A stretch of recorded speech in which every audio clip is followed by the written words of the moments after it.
ito ay rated SPG. Striktong patnubay at gabay ng magulang ang kailangan. Maaaring may masiselang tema, lengguwahe, karahasan, sexual, horror o droga na hindi angkop sa mga bata.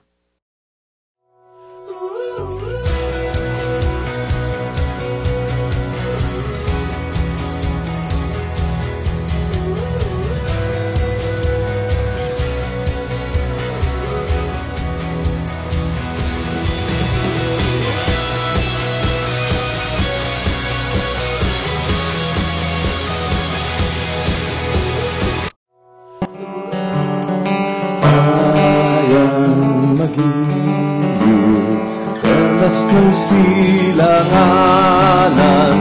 alag ng puso, sa dibdib mo'y buhay, upang hinirang, tuyang ka ng magiging sa manlulutig, sa pasigil, sa dagat ang bundok, sa simoy at sa langit ng bughaw, ay dilag ang tula at awit sa paglayang minamahal. Ang kislap ng watawat mo'y tagumpay na nagniningning, ang bituin at araw niya kailan pa may di magdidilim, lupa ng araw ng walhati pagsinta, buhay ay langit sa piling mo. Anong ligaya na pag may mga api, ang magmahal ng dahil sa'yo.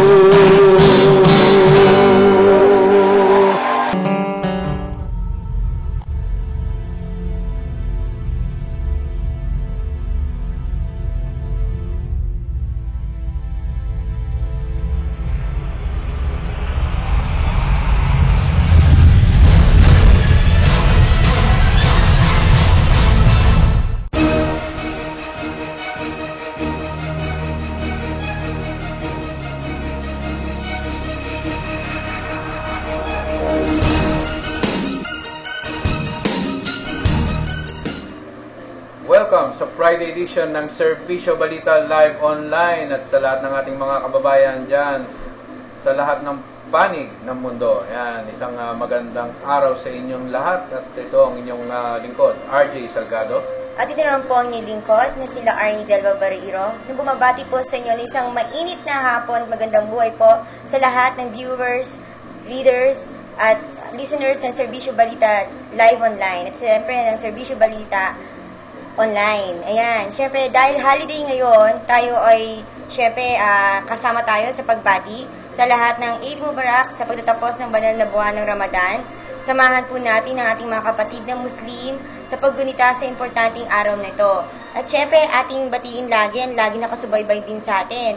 Syempre yung mga kapatid nating Muslim, si Brad Pudin at syempre si Brad Tanji ng lungsod ng Santa Rosa sa Laguna. At syempre, ang aking neighbor sa Barangay 3, si Ka Jerry Muslimin. Happy viewing, Ka Jerry.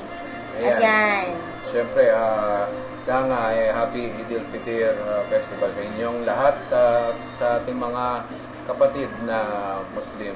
Yan. Ayan. O hindi lang sa buong Pilipinas, kundi sa iba't ibang bahagi ng mundo, syempre. Ayan. Syempre, lahat tayo Pilipino, ang mga Muslim ay ating kapatid din. Ayan. Kaya tratuhin natin sila na bilang kapatid din. Ayan. At syempre, kailangan alisin na natin yung boundaries ng racial, yung tinatawag ng racial differences. At iwasan na natin yung racial discrimination.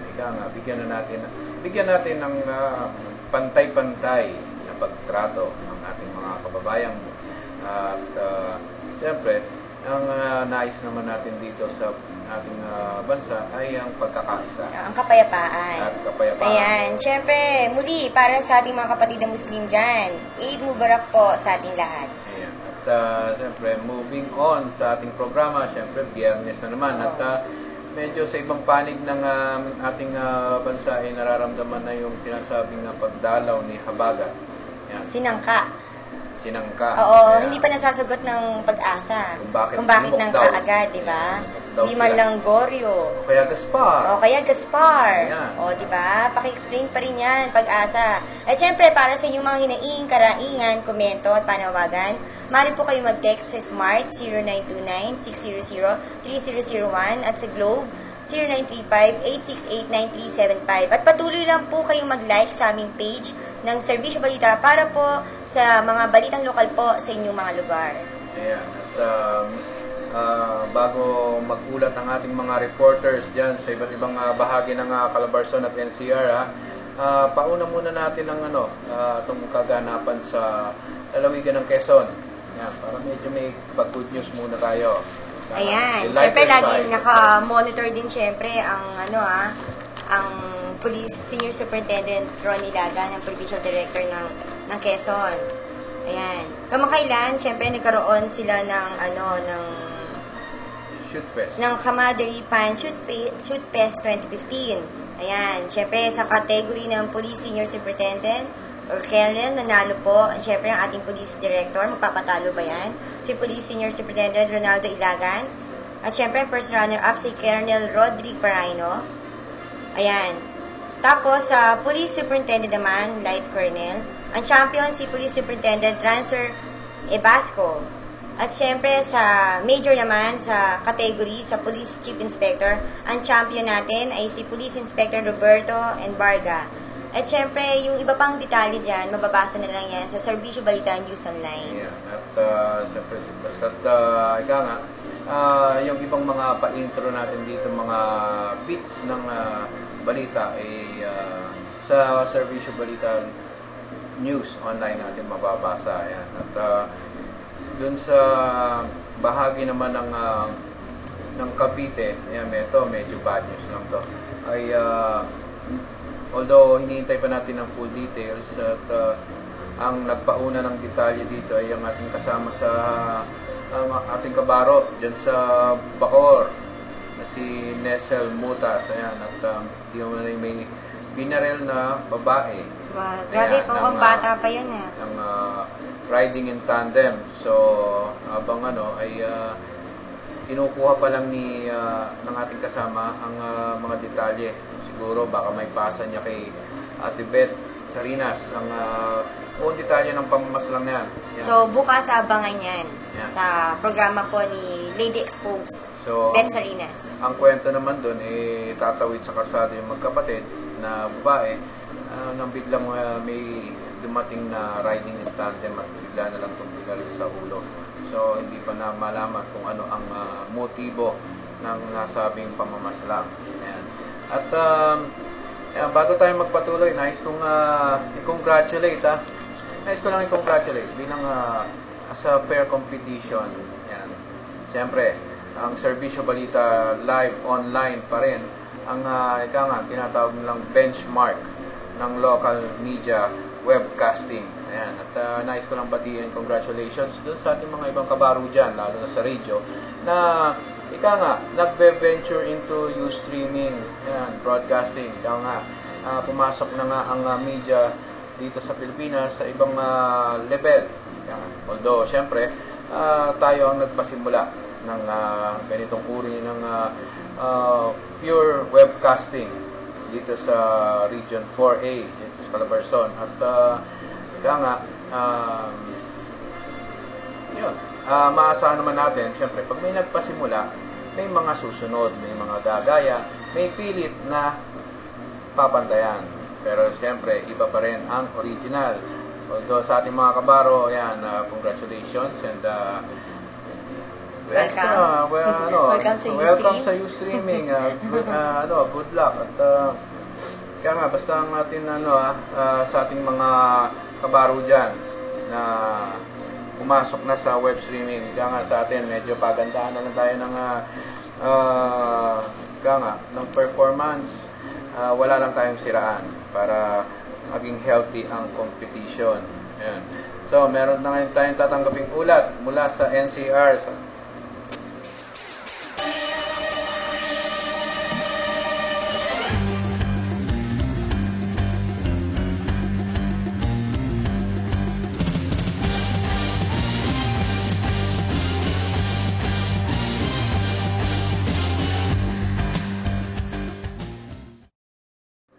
At may tatanggapin tayong pag-uulat mula sa NCR sa kasama natin si Edward Flores. Edward, magandang hapon.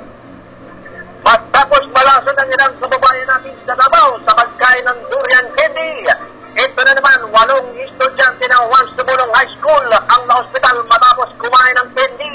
Ayon kay Superintendent Marlo Martinez, hepe ng QC Filling Station 7, nakapasok ang suspect na vendor sa loob ng eskwelahan at pinaku ang kanyang panindang candy sa bawat classroom kung saan makabili ang mga biktimang ahapon ng umaga. Nakilala ang suspect na nasa edad 10 anyos at kulang. Kasalukuyan namang ginagamot ang mga biktima sa Quirino Memorial Medical Center sa Project 4, Quezon City. Samantala, dahil sa sunod-sunod na pagkakatalo at bumuong pangarap ng makitang kanilang bukas sa PBA Finals, Ginebra San Miguel, kumuha na ng bagong head coach sa katawan ni Pincon, na Grand Slam champion coach ng Kumilang Alaska Stanley Kobe sa parating na PBA season. Ayon kay Pincon, ginatasan siya ni SLC President Ramon S. Anga na manduhan ng Kumilang Ginebra dahil sa haba na ng kabiguan kanilang narsap sa liga. Ang huling kampiyon pang natikpan ng Jeans ay noong pang 2008 mula rito sa Quezon City. Ito si Edward Flores, sa Mesentigas ng Bayan. Dito lang sa Servisyo Balita, live online. Okay, maraming salamat kasamang Edward at may sports update. Ayan, maganda yan. May sports update na tayo. At talaga namang ika nga, habang wala pa tayong tumututok sa sports news at weather news, kayo na muna ang pumikap dyan at very welcome yan. Pero ayan, may variation nakakalungkot yung mga balita-balitang lason na. Parang usong-uso, nakakatakot na tuloy talagang saka, para sa mga kabataan natin, yung basta bili lang ng bili. At saka sa Kalawan yata, nagkaroon ng kaso rin ng pagkalason. At sa kanila binili yung Makapuno candy. Pero ang nalason ay yung mga nag-aaral sa Quezon City.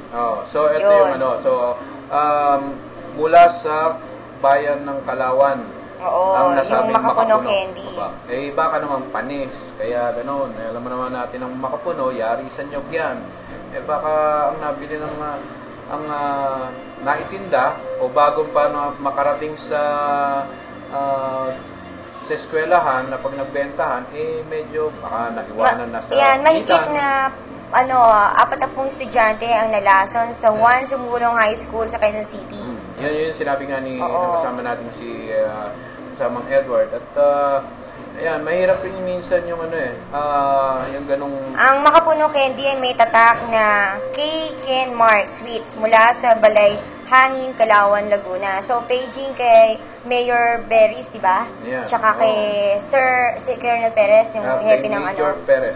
Kay Major Perez, yan. Paging po, mapakipuntahan po yan. Ayan. At siguro naman, aaksyonan yan. Or, syempre, nandiyan hindi naman sa binibigyan natin ng katuwiran, hindi naman porke taga Laguna yung nag-manufacture. Alam naman natin yung Makapuno candy. Yan, doon sa mga bumabiyahe sa bus. Makapuno candy. Yun sa bus. Yung maliliit na kulay puti. Yung minsan nagpapasample. Oo, libreng tikim. So baka ang naibenta dito sa sa eskwelahan na to, yung baka naiwanan na nakabilad sa araw. So maaring napanis siguro yung sinasabing na Makapuno candy. Pero syempre, nandun sa responsibilidad ng kung sino yung nag-distribute. Anyway, sana gumaling kagad yung mga bata. Nakakalungkot naman. Kung kailan gumanda ang panahon, sana dire-diretso ang kanilang pag-aaral. Yan, tuloy. Nagpapagamot ngayon. So, anyway, yung mabalik tayo sa ating mga kabaro. Very welcome development yan. At siguro, hindi malilipas ang isang taon. Baka yung mga magjajaryo dyan, local media nating mga kabaro, naka-Ustream na rin. Yan, paala na lang tayo. Yan. Ayan, mula sa lalawigan ng Laguna. Ayan, at siyempre, tanggapin muna natin ang pag-uulat mula sa labas ng himpilan.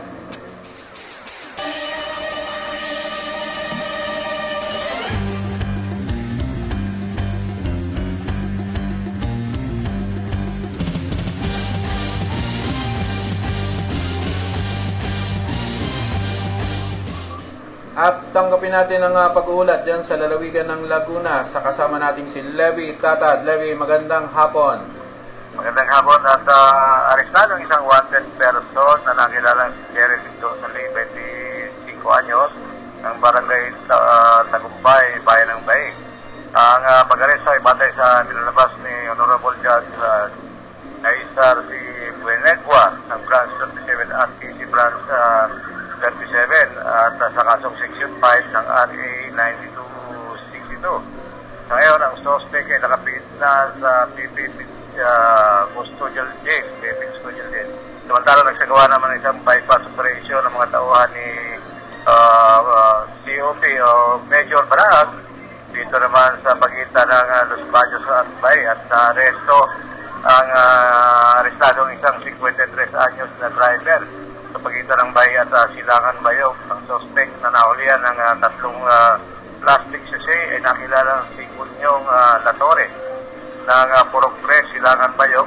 Si Latore ay wanted din sa bayan ng Los Baños sa kasong droga din at sa ngayon patong-patong na kinakaharap na kaso nitong suspect ni Latore matapos na magsagawa ng bypass operation ng mga kagawad ng Bae Police Station sa panguna naman ni Major Banaag.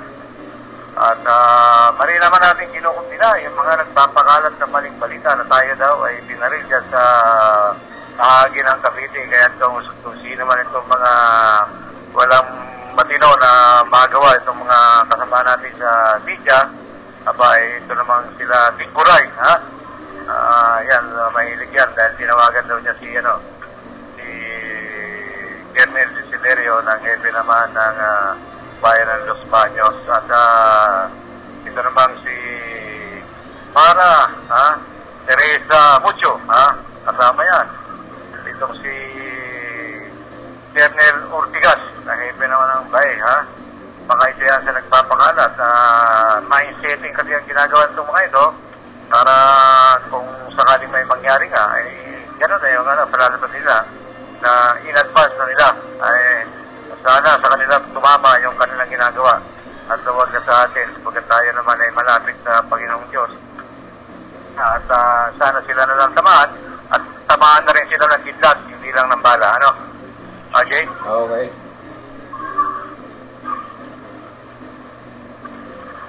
So yan pa rin ang ating ulat para sa lalawigan ng Laguna. Levy Tatad nagsiservisyo para sa bayan, para sa servisyo, balita, live online. Ayan. Ayan. Live na live. Si Levy Tatad. Alive na alive. Ika nga. Ayan. Ewan ko ba sa mga... Nung hindi pa uso ang cellphone, uso yung tinatawag na poison letter. Ayan. Ganun na ako magpakalat ng mga malisyosong mensahe sa mga tao. Yun yung tinatawag na poison letter. Ngayon naman, meron na tayong poison text. Yan. Sana nga may pasa na sa Senado at ganap na maging batas yung sinulong ni Muntinlupa Representative Rodolfo Biason na magkaroon na ng registration ang bawat SIM card owner at yung mga bibili ng SIM card. Yan, para sa mga ganyang klaseng malicious text o damaging text, madaling matukoy. Kahit sabihin mo ng binili, bago ka mabigyan ng SIM card, kailangan mo na magpakita ng valid ID. So, yan kung gagamitin sa kalokohan, madaling matukoy kung sino yung may kagagawa nun. Kaya nga, ang daming dapat tutukan na issue at problema ng bansa Huwag natin, yung ng mga problemahin si Kongreso Levy. at Senado, di ba? Ang daming dapat tutukan. Yun ang problema nila si Levy. Ewan ko ba kung bakit. Ang dami niyong dapat iulat, ang dami niyong dapat kung madami kayong dapat trabahuhin, huwag niyong trabahuhin na si Levy at wala naman, ika nga si Levy, ang ating reporter na yan, nagtatrabaho lang at sumeservisyo sa bayan. Yan, ang tatandaan niyo. Yan. So, at para sa, yan, may mga karagdagang pag-uulat tayo mula dyan sa lalawigan ng Cavite.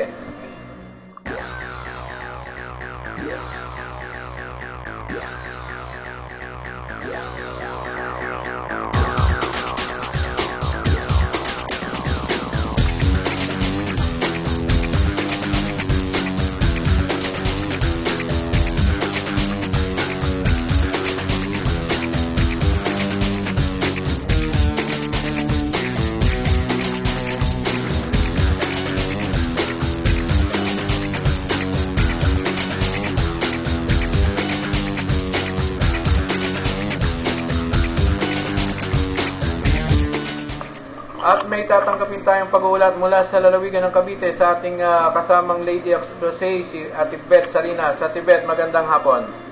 Okay, magandang hapon at magandang buhay sa lahat sa ating mga listeners and viewers sa ating programang Servisyo Balita Live Online. Today is July 17, 2015, Friday, araw po ng Biyernes. Anyway, bigyan sila naman po natin ngayon ang mga mag-iis na issue na talaga pong naman putok at kinain na matatawag dahil sa mga bagong issue. Tingil po sa $12.5 million asset nila ulit sa US dapat ibalik sa Pilipinas. Dapat kumpistahin sa pamahalaan ng Pilipinas ang sinasabing $12.5 million kayamanan ng negosyanteng si Janet Lim Napoles para magamit sa pagpapaangat sa kabuhayan ng mamamayang Pilipino. Ito po ay ayon sa pahayag ni Bayan Muna Party List Representative Mary Colmenares bilang reaksyon sa civil forfeiture complaint na isinampa ng Federal Bureau of Investigation labang kay Napoles na meron umanong nakatagong $12.5 million sa Estados Unidos. Dapat ang mga mamamayang Pilipino ang makinabang dito at hindi ang mga dayuhan. Ayon nga kay Colmenares sa kasalukuyan na nasa US, nananawagan siya sa pamahalaang Pilipino na trabahuhin mabuti at habulin ang iba pang mga kayamanan ni Napoles sa iba't iba pang mga bansa para mabawi para sa mga mamamayan. Si Napoles ay kasalukuyan nakakulong kaugnay ng anomalya sa Priority Development Assistance Fund, PDAP, na kinasasangkutan ng ilang mga politiko na involved dito. Kung maibabalik ang $12.5 million asset ni Napoles sa mamamayang Pilipino, mangungahulugang ang 600 milyon ay ang maaaring may laang medical assistance at educational edukasyon sa libo-libong mga mamaralitang Pilipino. Sabi pa ng yun po ay ayon sa mga mambabatas. Tulad ng sinabi ni Assistant Attorney General Leslie Cadwell ng Estados Unidos, Justice Department na hindi nila hahayaang maging palaruan ng mga tiwaling Pilipino o tao man sa Amerika. Sana ay mapag-usapan natin ng mabilis ang pagbawi sa kayamanan ni Napoles para sa Pilipinas dahil lubhang kailangan na ito ng sambayanang Pilipino. At para rin po sa karagdagang balita, hinggil po sa umupo na bilang PNP chief na si Marquez, formal na pong umupo bilang bagong hepe ng Philippine National Police, PNP, si Director Ricardo Marquez, na ginanap na turnover ceremony kahapon ng umaga sa mga RJ sa Camp Crame, Quezon City.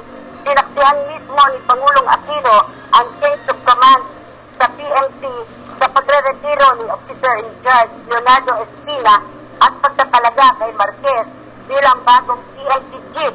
Nagpapasalamat din po si Pangulong Aquino sa pamumuno ni Espina sa PNP dahil napalapit ang mga taong bayan sa pulisya dahil sa pagiging magandang ehemplo nito.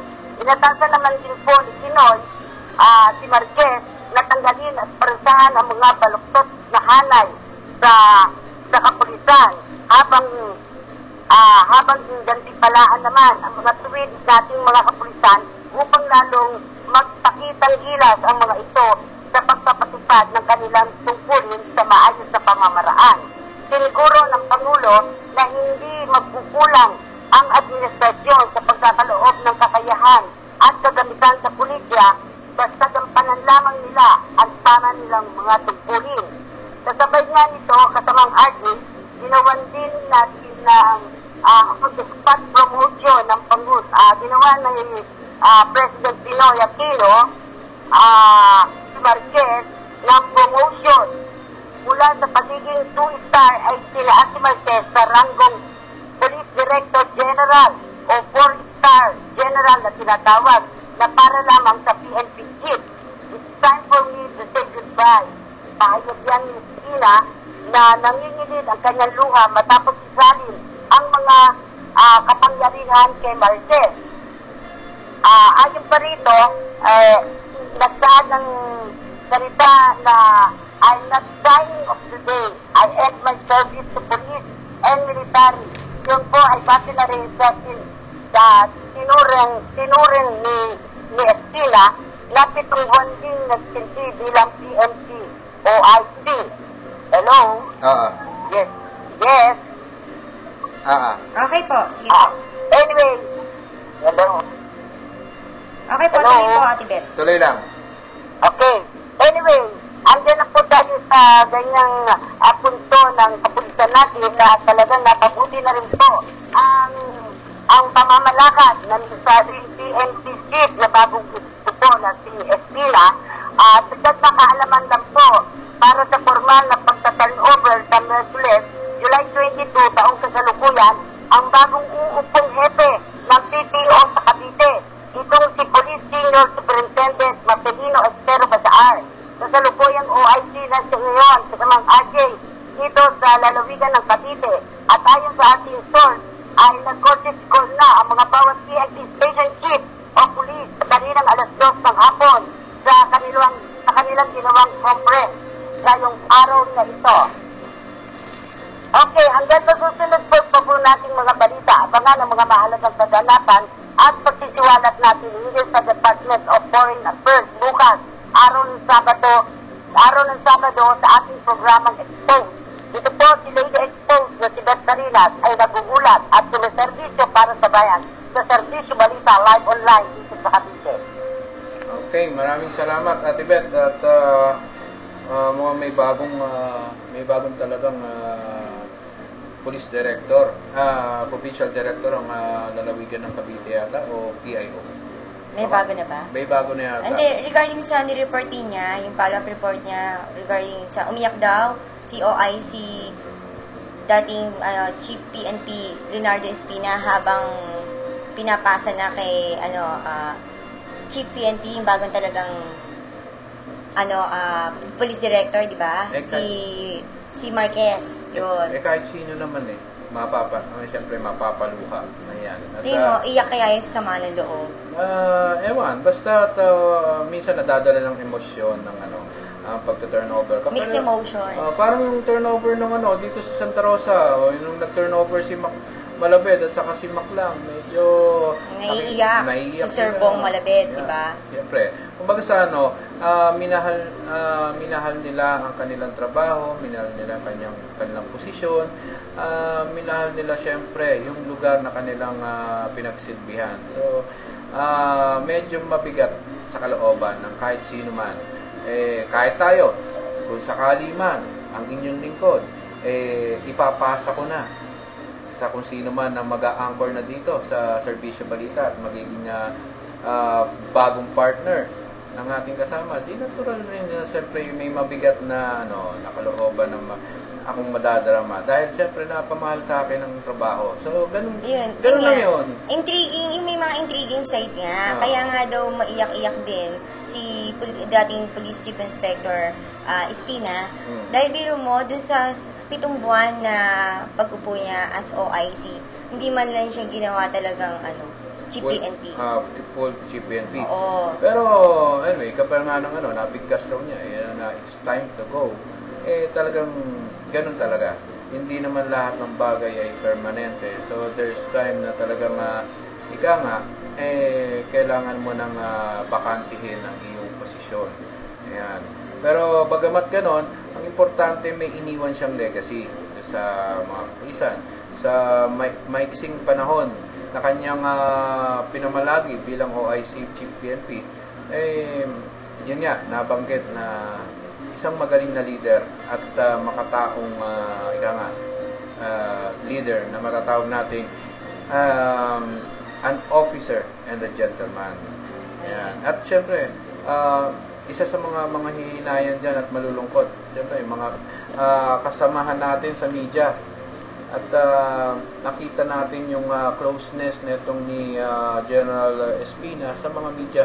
At talaga sabi nga, one of these days, iparirinig natin yung naging speech netong ni Chief PNP Espina sa lalawigan ng Batangas patungkol naman sa ating mga kabaro.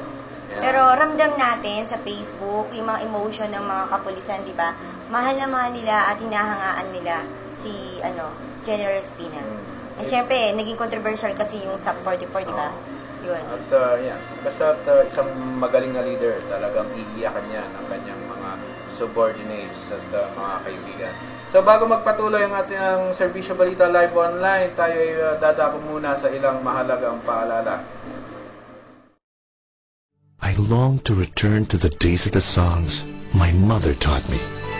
They sing of a simpler life. They sing of a healthier life. Stroke by stroke, we create our future. A future that relies on and preserves the bounty of nature. A future that looks back on a simpler time, but strives to benefit generations to come. A future by New Valley. A breakthrough development where people and nature thrive in a truly balanced environment. And only one developer can turn this vision into reality. Ayala Land.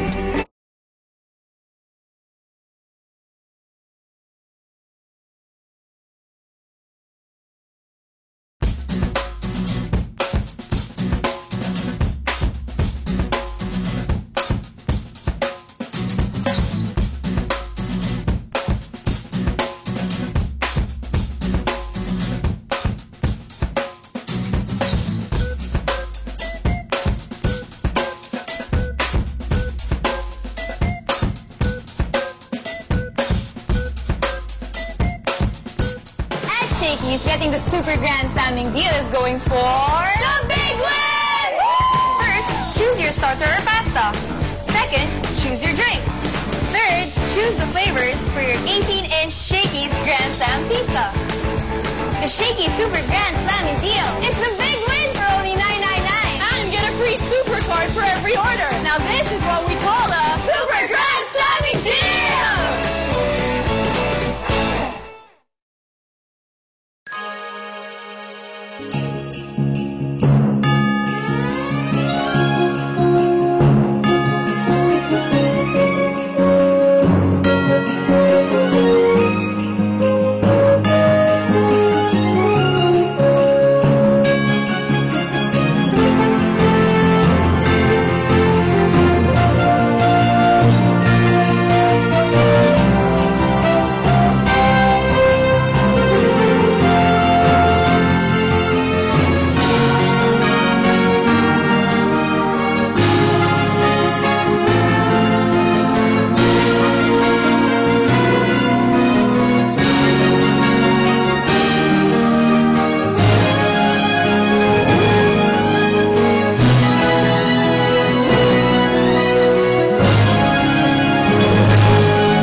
Malalagyan ka sa iyong nakikita pagkat walang kasing ganda. Katulad nang ito ay marating ko para bang ako'y natao. At nagbabalik ang Serbisyo Balita Live Online. Ayan, at syempre, bago tayo magpatuloy, may tatanggapin tayong ulat mula sa ating kasama dyan sa lungsod ng Parañaque.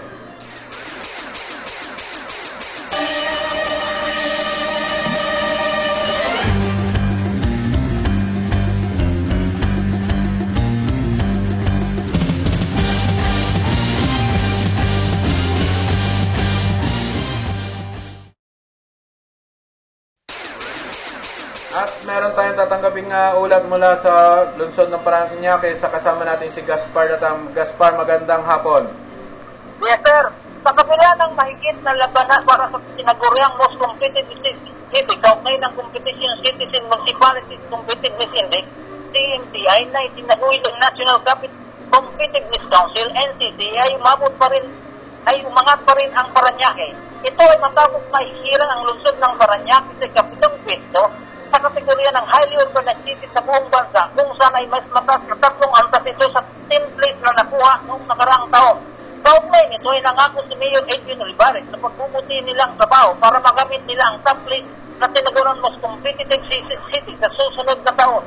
Being named the most competitive, especially in the higher urbanized cities, the figure where below is unquantifiable because it gives you the affirmation that you are running your city well, while also contributing something positive and tangible in the overall development programs of the country, ayon kay Mayor Olivares. Hinamon din niya ang kanyang mga kasamahang mga opisyalis ng lungsod para gamitin inspirasyon ng kanilang mga karanasan sa taong ito patungkol sa competition para tuluyan ng manalo at manguna sa darating na taon. We will use this year's experience as our win with motivation and inspiration to perform well in next year's competition that hopefully we could ever test the country's most competitive place that niya. Ang awarding ceremonies para sa mga nanalong LGOs ay ginanap sa PIEC Preliminary Hall and Pasay City noong Huwebes. Sinimulan ng NCA ang competition noong 2013 sa pamamagitan ng CMCI para hikayatin ang mga LGOs na maging mas aktibo at sa ganun ay maging competitive ang buong bansa. Sa ilalim ng programa ay magsusumiti ang mga LGO ng mga data para masukat ang kanilang performance sa ilalim ng mga kategoryang economic dynamism, government efficiency at infrastructure kung saan ay gagamitin naman ito ng mga indicator para maging basihan ng mga hurado at mapili ang mga mananalo.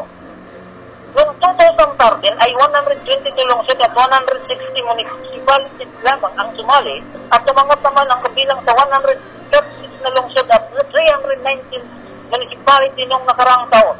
Ngayong taon ay lumubo na sa 142 lungsod at 917 municipalidad na may kabuhang bilang na 1,120 mga kalahok ng local government unit. Noong nakaraang taon ay nakuha ng Parañaque ang unang piso sa economic dynamism kategorya at ngayon ay pangatlong pwesto pa rin sa nasabing kategorya. Samantalang una at pangalawa ay napunta sa siyudad ng Quezon City, ganon din sa lungsod ng Makati. Kumpiyasa si Olivares na angat na ang pwesto nila sa darating na taon sapagkat alam niyang marami siyang programa at mga proyekto tulad ng pagpapatayo ng mga paralan at tanggapan ng paralan, health centers at iba pa na sa pawang nakalaan para sa kabutihan ng mga mamamayan. Kasama rin ang patuloy pa rin pagdagdag sa lungsod ng mga foreign visitor, lalo na sa entertainment city kung saan ay may mahigit na 20,000 locators na may estimated annual gross sales ng mahigit 300 billion. Nandun din ang world-class hotel na Solar Resort in Casino at Antique 28 na City of Lens, Manila. Ulat dito sa National Capital Region, Gaspar Latang nagsiservisyo sa bayan, dito lamang sa Servisyo Balita Live Online. Yan, maraming salamat kasamang Gaspar. Yan, natapos na nga ang yung competition ng Regional Competitiveness Summit. Yan, sa iba't ibang ginanap yan ng nung July 16 sa Philippine International Convention Center sa CCP Complex, Ross Boulevard. Yan, Metro Manila. At syempre, congratulate din natin yung mga kaibigan natin sa Taytay. Yan, sa Bayan ng Taytay. Ayan, sa Bayan ng Taytay. Most competitive first-class municipality. Number 1 sa buong Rizal. Number 2 sa Region 4A. At number 3 sa buong Pilipinas. Ayan.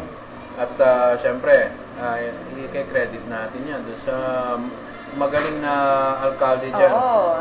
Congratulations to Mayor Janet De Leon Mercado, kay Vice Mayor Gonzaga, at syempre, congratulations din kay Konsehal Papo Cruz. Yan. Congratulations, Taytayenos. Yan. At syempre, balita ko, back-to-back award siya nakuha nila. Actually, 2013, nakarating pa tayo dyan sa bayan ng Taytay, dyan sa Rizal. Pwede na talaga sila maging city, di ba? Yeah. At, pero siyempre, marami pa rin naman na pag-uusapan pagdating sa pag-convert into cityhood ng bayan ng Taytay. Depende na rin yan, siyempre sa governor din. And saka depende yan sa tao. Dadaan yan sa plebisito. Ang tao ang magpapasya kung sila gusto na lang medyo ang tawag doon, Sosi na dating. Ayan. At syempre, na-meet natin yan. Si Mayor Janet, di ba? Na-meet natin yan. Napaka-low profile niya. Napakasipag, napakasimple. Pero binigyan pa rin tayo ng chance na makaharap tayo. Ayan. Kahit wala tayong appointment. Oo nga. Di ba? Anyway, bihira sa mga ano yan. Bihira sa mga alcalding ganyan. At, siyempre, yung, hindi ko, para sa municipalities lang yata yung ginawa, first and second class municipalities. At, very active naman talaga ang bayan ng Taytay pagdating dyan sa economic development. Talagang kailangan nilang paangatin ang ekonomiya ng kanilang bayan kung gusto nila talagang makapasa sa kategorya ng pagiging lungsod. Ayan. At, again, congratulations sa mga Taytayenos. Ayan. At meron tayong tatanggaping ulat mula sa labas ng ating himpilan.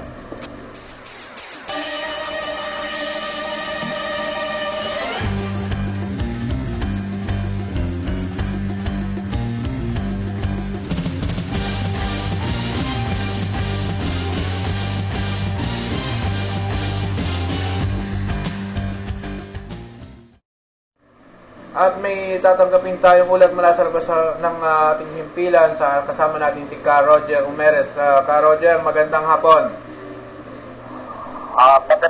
Magandang hapon kasama nga ating. Sinimula na ang biling sa pinakamahal na public private personality. Practice ito para buhayin ang buhayin ng Philippine National Dinner. Ang Gapikon ayon sa Department of Transportation and Communication, DOTC, 170.7 billion ang halaga ng kurintong at plano rin dagdagan ng 600 kilometro ang dating bilya. Bukod sa pagbuhay ng dating bilya, plano itong palawitin hanggang 600 kilometro kung saan magkaroon ng istasyon mula Bituban hanggang Manila hanggang Magdog, Silsugon. Nandun na operational ang train sa taong 2015. Ang pananalong feeder ang mga sila sa loob ng 24 na taon. Ito naman si Roger Umeres na buulat. Patuloy na siniservisyo sa bayan dito naman sa Servicio Balita 909. Matsuyo. Salamat. Okay, maraming salamat Ka Roger. Ayan. At usapang PNR yata ang Anyway, nami-miss ko na yung pagdaan-daan ng trend dito sa Laguna. Hindi kagaya dati, talagang kasarapan ng tulog mo, alas 4, alas 3, may dadaan na trend. Talagang gising ka. Kaya yan ang ginagawang alarm clock ng ating mga kababayan dyan sa home along the Riles. Dami rin issue dyan sa mga Riles. Pati yung pangungulekta. Actually, tinalaki naman ni Adan Gabato, di ba, sa kanyang programa. Oo nga. At anyway, susundan na natin ang isa pang ulat mula sa ating kasama dyan sa labas ng himpilan.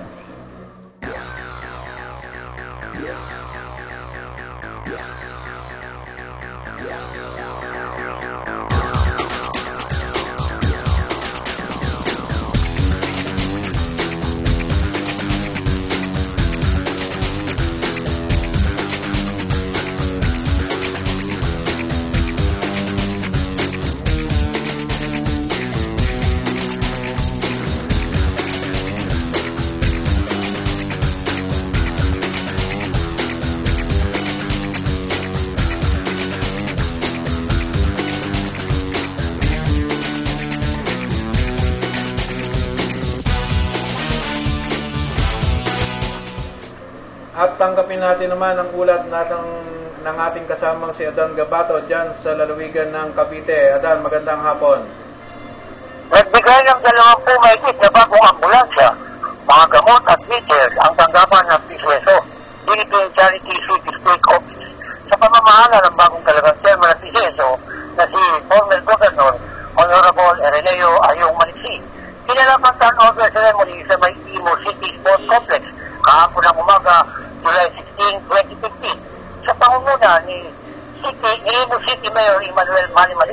at Vice Mayor Mandy Ilano, kasama rin si Congressman Alex Advincula ng Road District ng City of Imus, ay isa-isang ipinamahagi ang susi ng bagong ambulansya sa mga dumalong opisyal ng bayan at lungsod sa nasasakop ng lalawigan ng Cavite. Kabilang sa mga dumalong opisyal ay si Congressman Roy Leona ng bayan ng Carmona, Cavite, at ang mga PCSO Director na mga sa pangungunan ni Honorable Matel Mamba, Director Betty Lantes, PCSO Director Atty. Francisco G. Joaquin III, Atty. Florencio G. Noel, PCSO Director Atty. Ferdinand M. Rojas III. Ayon dito kay former Governor ng Cavite, at siyang chairman ng PCSO ay hindi na ito kakakandidato muling gobernador ng Cavite sapagkat tapos na itong magsilbi bilang gobernador kung saan ay masigit na marami ang kanyang matutulungan sa pagkakataong siya ang nasa poder ngayon ng bilang chairman ng PCSO na pangunahing servisyo na makapagtutulog ng kaukulang tulong sa mga may karamdaman na patuloy na lumalapit na kaukulang pangtustos sa mga bayarin sa hospital. Malaking tulong ang PCSO. Dagdag pa nito ng chairman ay bilang kapitenyo ay hindi ito mamimili ng kanyang tutulungan sapagkat ang tanggapan ng PCSO ay para sa taong bayan. Kaugnay ito, narito ang panayam natin kay PCSO Chairman Honorable Ayong Maliksi. Marami lahat yun. Dahil nagkaroon po yung pinigin natin lahat ng bayan at lusot sa lalawigan natin, binigyan natin ng ambulansya. Gawa ng naniniwala tayo ng talagang yung ambulansya malaking tulong sa mga kababayan natin lalo yung nagkaroon ng emergency. Kaya ngayong araw, pinagsabay-sabay natin sila. At dito sa ating lusot ng Imus natin ginawa. Lahat ng lumalapit sa atin at tayo natin tulungan. Tulungan natin, hindi tayo namimili ng mga lugar, hindi tayo tinitingnan ng politika, lalo hindi natin tinitingnan ng reliyon. Sa lahat pwede natin tulungan natin, kaya natin. Marami lahat yun. Dahil nagkaroon po yung pinigin natin lahat ng bayan at lusot sa lalawigan natin, binigyan natin ng ambulansya. Gawa ng naniniwala tayo ng talagang yung ambulansya. Okay, samantalang kahapon nang makatapos nating makapanayam ang bagong PCSO Chairman na si Governor Ayong Maliksi, ay nakita natin na ito ay nagbigay ng paundak at nagsalo-salo sa Marcelo Restaurant dyan sa May Imus City, Cavite. Kasama rin si former board member, Atty. Rafi Rodriguez. Isang informasyon, ang napakalaman natin na may nag-post ng litrato ng isang babae sa ating FB ang pinaril sa tapat ng Jollibee noong Bacoor City, Cavite. Sa edad ng biktima ay nasa 26 years old, residente ng Barangay Lungos, 5 sa puti sakop ng nasabing lungsod. Dapat dito, kasama ang kapatid ng nakababata ng biktima habang ito ay tumatawid sa kanilang yung Bacoor sa may ilalim ng overpass galing ng Jollibee ay bigla na lamang pinagbabaril ito ng riding exotic. Sa kabutihang palad naman ay magbilis na nakatakbo kapatid ng biktima at ito ay nakaligtas sa kamay ng kilabot sa riding dancer. Sa pagkalaman, sa pagsusuri ng suko ay may ang gulong nakikita na pagpatay sa biktima ay tungkol sa droga o love triangle. Sa ugnay nito, hanggang ngayon ay wala pa rin napapatuloy ang suspect sa pagpatay kay Lady Reporter of Garcia kung saan ay mismo kaloob na bahay ng biktima pinagbabaril ng 4 na beses ng pinaghinala ang riding dancer. Mula dito sa Cavite, ito si Alan Dabato, tuloy na sa Servicio sa Bayan, dito lamang sa Servicio Balita, live online. Ayan, maraming salamat, Alan. At sabi ko na nga ba't kaya nga, talagang basta mga balita dyan sa Cavite, pasa-pasa na yan. Ayan. Maraming salamat kay Adan. At mabuti naman at inulat mo yung detalye ng pagkakapas lang dyan sa isang babae dyan sa na biktima ng riding in tandem. Ayan. At ayan, si dating Congressman at Governor Ayong Maliksi, di ba? Purihin natin sa pagbibigay ng ambulansya. Ayan, sana sa Laguna, sa Rizal, at sa iba pang probinsya, sana mabigyan din ng ambulansya ang bawat lungsod at bayan. Hindi, ang sabi naman ni PCSO Chairman Ayong Maliksi, sisikapin ng PCSO na mabigyan ng ambulansya ang bawat lungsod at bayan para, siyempre, para sa karagdagang paghahatid ng serbisyo medikal para ng mga constituents. At binigyan na rin ito ng emphasis, hindi lang nakuha sa record yun, na wala na siyang balak bumalik sa politika. sabihin open ako. Kaya nga mukhang sino ba raw ang makakalaban yata nito ni Governor Remulla. Pero speaking of Maliksi, nakaupo naman kasi yung anak niya, si Mayor Emmanuel Maliksi. It's time naman na, sabi nga mas maganda pang araw na sa PCSO dahil buong Pilipinas ang natutulungan na neto ni Chairman Maliksi. Ayun, speaking up sa Governor, mukhang wala pa nga matunog na lalaban kay, di ba, Governor Chandy Remulla. Oo nga. Pero sa Vice Governor, parang madami. Balita ko, ewan kung tutuloy ito si John Ferrer, ang congressman dyan sa Cavite. Pero syempre, habang wala pa namang filing, hintay na muna natin. Mahirap mag-speculate. Although dito sa lalawigan ng Laguna, talaga namang babagyuhin dito dahil pinagsanib na 3 bagyo to. Ang bagyong Agaraw, Panganiban, at yung isa, yung kaalis pa lang, umalis pumunta muna ng Japan, yung bagyong Egay. Sinundan naman ang kanyang leader, si Bagyong Parpon.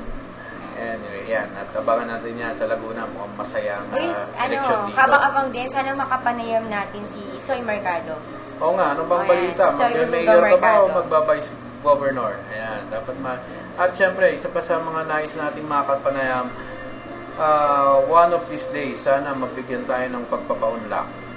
Si Bukal Dave Almarines. Ayan. At malaman, ano ba talaga? Tatakbo ka na bang mayor ng Binyan? Congressman ng Lone District? O congressman ng First District? Nakapag-file ka na po ba ng residency mo sa Santa Rosa or sa San Pedro? San Pedro. O yan. Ang dami nating mga katanungan na nais nating masagot sana nitong magaling board member ng Laguna. So, syempre, yung kagalingan nito bilang isang public servant, sana huwag naman masayang. And happy viewing nga pala kay Kapitan Cora Amir ng Barangay Landayan. Madami tayong napagkwentuhan kahapon yan. At syempre, kay Police Superintendent Ison ng San Pedro, bagamat short of words, pero ayan nyo sa susunod ay hahaba-habaan na natin ang ating kapihan. Yan. Get well soon pa rin kay Brad Eric Florentino po. Yan. At syempre, ang meron tayo na i-anunsyo. Ayan. Abangan nyo ang iba't ibang mga programang hatid ng ang magiging bagong network. Ayan, ewan ko. Pero ang abangan nyo yan, ang SB Network channel. Ayan. At ang ihahatid ng mga programa nito ay ang ating abangan, yung musikahan, kasama si Peps Bilardo. Yan. Si Peps Bilardo ng Orient Pearl. Yan. Ganyan nyo, Orient Pearl lang naman ang magpo-programa sa atin. Abangan din natin next week yung mag-guest natin. Siyempre, ang coach. Ang gwapong coach. Ang coach ng Perfect Match. Ng Perfect Match. Yung nagtitrain ng mga magagaling na singer. Na dinideny ni Charis Pempenko na dun siya unang natutong kumanta. Ayan. Siyempre marami na kasing cause si Mr. Reese. Kaya medyo, ang hirap kasi kapag medyo ayaw mo lumingon sa iyong pinanggalingan,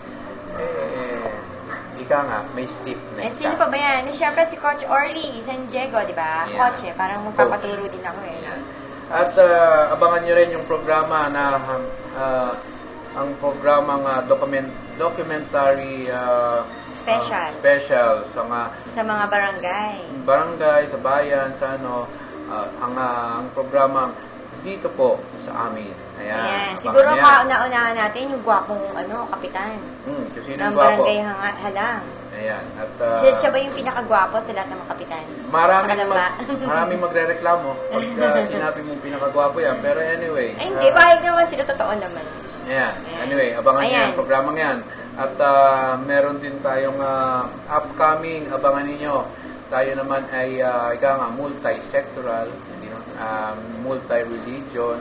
So abangan nyo, baka magkaroon tayo ng programa para sa ating mga brother Muslims. Sa mga Muslim, yan. Ang boses ng mga Muslim. Yan, magkakaroon ng sino sa mga networks ang nakapagbigay ng oportunidad sa ating mga brother Muslims na magkaroon sila ng boses. Diba? So, para makilala naman natin yung the other side ng mga Muslim brothers. Oo, para naman magkaroon ng bonding. Makakilala sila ng ating mga mga Kristiyano Katoliko para ika nga, hindi nagkakaroon ng, hindi natatakot sa kanila or hindi nagkakaroon ng racial discrimination. Yan. Ika nga, dito lang yan sa Serbisyo Balita kung saan we are trying to bridge both sides. Yan nga, para sa isang pagkakaisa ng bawat yan, sana masabi ko rin yan. Ayan nga, nagpapasalamat nga pala si Peps Bilardo. Kasi siya yung founder at president ng mga music group dito sa Laguna at saka pati na sa Calabarzon, buuin niya.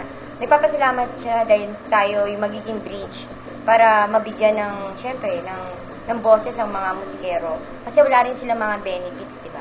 Oo, kailangan magkaroon sila ng ikama. Katulad natin mga local media practitioners, wala tayong benefits. Wala tayong mga inaasahan sa gobyerno na pag nagretiro, ano ba maasahan natin unless kapag tayo mismo ang kikilos at gagawa ng sarili natin pamamaraan na una, maging miyembro ng SSS, pag-ibig, magkaroon tayo ng PhilHealth. Ayan. Pero dito yan sa Serbisyo Balita Live Online, sinisigurado ko lahat ng kasama namin dito sa Serbisyo Balita, kompleto ang benepisyo. Ayan. So, abangan bukas yung mga music lovers dyan. Abangan niyo po ang segment ni Peps Bilardo. Segment ba o program? Segment, program. Kasi pag segment, kasama lang siya doon sa isang programa. So, basta abangan natin ang pilot episode ng programang Musikahan. Okay. At, siyempre, naisin natin batiin dyan sa lungsod ng Piñan, ang kababirthday pa lang o nagse-celebrate o magba-birthday pa lang. Mayor Len Alonte. Isang buwan ng birthday niyan si Mayor Len Alonte. Isang buwan mag-birthday. Ayan, sana makarating kami sa kahit isa mang doon sa celebration na yon. Ayan, at syempre doon sa kaibigan natin dyan, si Sir Edu Reyes at ang kanyang masipag na anak na si Dada Reyes. At syempre, si Consihal Echit Desuado. Consihal Echit, baka malimutan natin. At syempre, yung sumunod na lumabas na bagyo kay Kapitan Parcon. Ayan. Barangay San Antonio. So, wala na tayong oras. Ayan, pagbati time. Pag kanina pa tayo bumati. Happy viewing nga pala sa viewers natin sa Lungsod ng Calamba. Yan, kay Kapitan J.R. Morales, kay Kapitan Ari Silva, kay Kapitan Alex Patiga, kay dating Kapitan Eric Maniig, kay Konsihala M.M. Rodriguez. Happy viewing po. So, hi to Nanay Angelay. Ito po ang inyong lingkod, sila Arnie Del Babareiro po. Nagseserbisyo para sa bayan. Dito lang po, Serbisyo Balita Live Online. Hanggang sa muli, see you on Monday. Ayan, akala ko mga babati mo. Ang nung umpisa, mga pang-konsehal. Ayan, biglang napasama ang nanay mo at si Jelay. Parang magkokonsehal din yan dalawa sa inyong barangay. Susunod sa yapak ng iyong brother. Isang pagbati nga pala kay Kagawan Nelson Barairo dyan sa Barangay 3, Calambas City. At kay Kapitan Marce. Kap! Okay pa tayo dyan. Yan, anyway, talaga namang masipag yan natapos ang boom term yan. Dami nagawa. Ayan. At siyempre, ayan, kita-kita Anyway, at sa lahat ng ating mga viewers, lahat ng ating mga kababayan sa iba't ibang panig ng mundo, ayan, maraming salamat po sa inyong pagsubaybay at patuloy na pagtangkilik dito sa aming programa. Bago tayo magwakas, kailangan may commercial. I love my center. She makes me complete. Ayan. At siyempre, sa lahat ng mga taga-subaybay, abangan niyo po ulit ang tambalan, RJ Salgado at Arnie Baraguero sa Lunes. Ayan, sa pang-edisyon ng Serbisyo Balita Live Online. Ito po ang inyong lingkod, RJ Salgado, na sumeserbisyo para sa bayan. Dito lang yan sa Serbisyo Balita Live Online na bumabati sa inyo ng isang napakagandang araw, Pilipinas.